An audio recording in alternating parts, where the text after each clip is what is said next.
شروع اللہ کے نام سے جو بڑا مہربان نہایت رحم والا ہے۔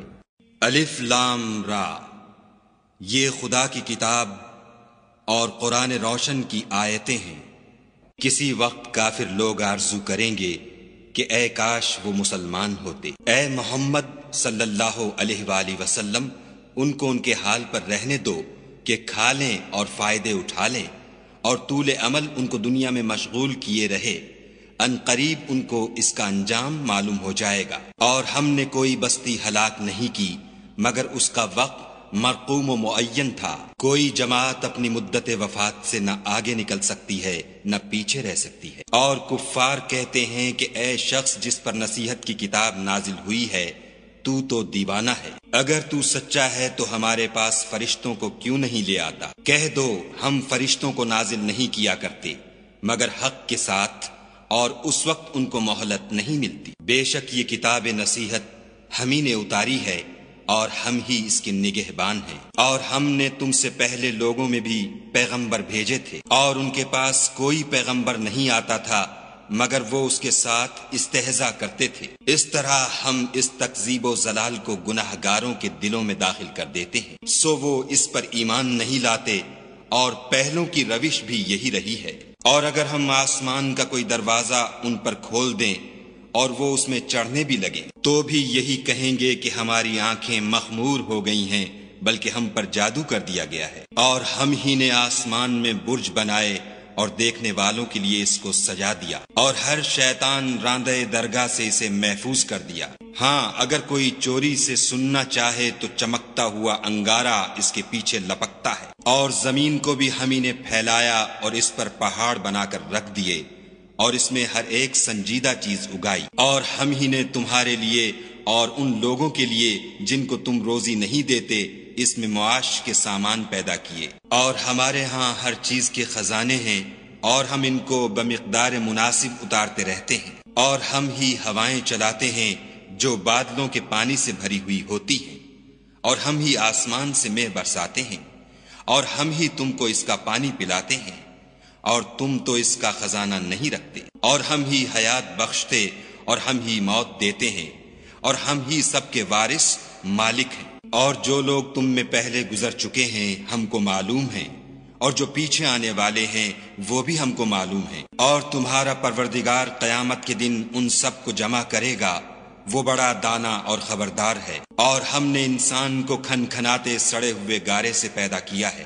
اور جنوں کو اس سے بھی پہلے بے دھوئیں کی آگ سے پیدا کیا تھا۔ اور جب تمہارے پروردگار نے فرشتوں سے فرمایا کہ میں کھن کھناتے سڑے ہوئے گارے سے ایک بشر بنانے والا ہوں، جب اس کو صورت انسانیہ میں درست کر لوں اور اس میں اپنی بے بہا چیز یعنی روح پھونک دوں تو اس کے آگے سجدے میں گر پڑنا، تو فرشتے تو سب کے سب سجدے میں گر پڑے مگر شیطان کہ اس نے سجدہ کرنے والوں کے ساتھ ہونے سے انکار کیا۔ خدا نے فرمایا کہ ابلیس تجھے کیا ہوا ہے کہ تو سجدہ کرنے والوں میں شامل نہ ہوا؟ اس نے کہا میں ایسا نہیں ہوں کہ انسان کو جس کو تو نے کھن کھناتے سڑے ہوئے گارے سے بنایا ہے سجدہ کروں۔ خدا نے فرمایا یہاں سے نکل جا، تو مردود ہے، اور تجھ پر قیامت کے دن تک لعنت برسے گی۔ اس نے کہا کہ پروردگار مجھے اس دن تک مہلت دے جب لوگ مرنے کے بعد زندہ کیے جائیں گے۔ فرمایا کہ تجھے مہلت دی جاتی ہے وقت مقرر یعنی قیامت کے دن تک۔ اس نے کہا کہ پروردگار جیسا تو نے مجھے رستے سے الگ کیا ہے میں بھی زمین میں لوگوں کے لیے گناہوں کو آراستہ کر دکھاؤں گا اور سب کو بہکاؤں گا۔ ہاں ان میں جو تیرے مخلص بندے ہیں ان پر قابو چلنا مشکل ہے۔ خدا نے فرمایا کہ مجھ تک پہنچنے کا یہی سیدھا رستہ ہے۔ جو میرے مخلص بندے ہیں ان پر تجھے کچھ قدرت نہیں کہ ان کو گناہ میں ڈال سکے، ہاں بدراہوں میں سے جو تیرے پیچھے چل پڑے۔ اور ان سب کے وعدے کی جگہ جہنم ہے، اس کے 7 دروازے ہیں، ہر ایک دروازے کے لیے ان میں سے جماعتیں تقسیم کر دی گئی ہیں۔ جو متقی ہیں وہ باغوں اور چشموں میں ہوں گے، ان سے کہا جائے گا کہ ان میں سلامتی اور خاطر جمع سے داخل ہو جاؤ، اور ان کے دلوں میں جو کدورت ہوگی ان کو ہم نکال کر صاف کر دیں گے، گویا بھائی بھائی تختوں پر ایک دوسرے کے سامنے بیٹھے ہوئے ہیں، نہ ان کو وہاں کوئی تکلیف پہنچے گی اور نہ وہ وہاں سے نکالے جائیں گے۔ اے پیغمبر صلی اللہ علیہ وآلہ وسلم، میرے بندوں کو بتا دو کہ میں بڑا بخشنے والا اور مہربان ہوں، اور یہ کہ میرا عذاب بھی درد دینے والا عذاب ہے۔ اور ان کو ابراہیم کے مہمانوں کا احوال سنا دو۔ جب وہ ابراہیم کے پاس آئے تو سلام کہا۔ انہوں نے کہا کہ ہمیں تو تم سے ڈر لگتا ہے۔ انہوں نے کہا کہ ڈریے نہیں، ہم آپ کو ایک دانش مند لڑکے کی خوشخبری دیتے ہیں۔ وہ بولے کہ جب مجھے بڑھاپے نے آ پکڑا تو تم خوشخبری دینے لگے، اب کاہے کی خوشخبری دیتے ہو؟ انہوں نے کہا کہ ہم آپ کو سچی خوشخبری دیتے ہیں، آپ مایوس نہ ہوجیے۔ ابراہیم نے کہا کہ خدا کی رحمت سے میں مایوس کیوں ہونے لگا؟ اس سے مایوس ہونا گمراہوں کا کام ہے۔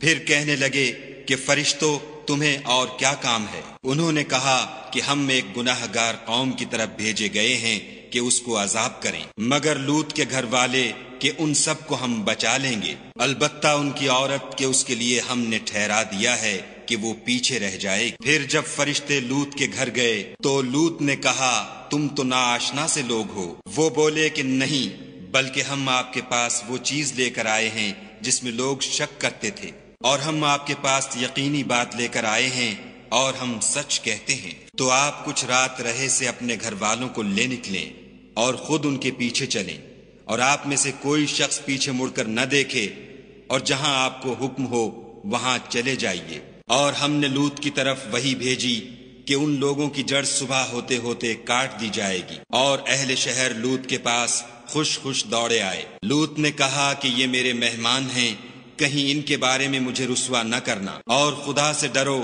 اور میری بے آبروئی نہ کیجو۔